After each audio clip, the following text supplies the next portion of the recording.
اعوذ باللہ من الشیطان الرجیم، بسم اللہ الرحمن الرحیم۔ السلام علیکم ورحمۃ اللہ وبرکاتہ۔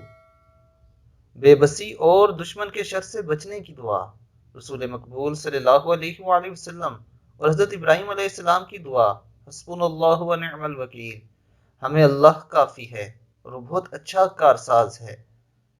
سورہ ال عمران آیت نمبر 173۔ تو اس کے کیا فوائد ہیں؟ ابن عباس رضی اللہ تعالیٰ عنہ نے کہا کہ جب ابراہیم علیہ السلام کو آگ میں ڈالا گیا تو آخری کلمہ جو آپ کی زبان مبارک سے نکلا وہ یہ تھا، حسبی اللہ و نعم الوکیل، یعنی میری مدد کے لیے اللہ کافی ہے اور وہی بہترین کام بنانے والا ہے۔ دوستو یہ صحیح بخاری کی حدیث ہے۔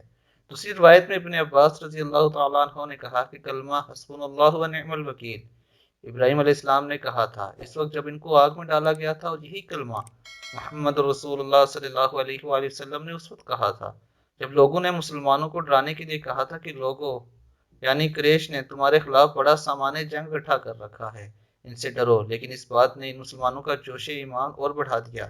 یہ مسلمان بولے کہ ہمارا اللہ کافی ہے اور وہی بہترین کام بنانے والا ہے۔ دوستو یہ بھی صحیح بخاری کی حدیث ہے۔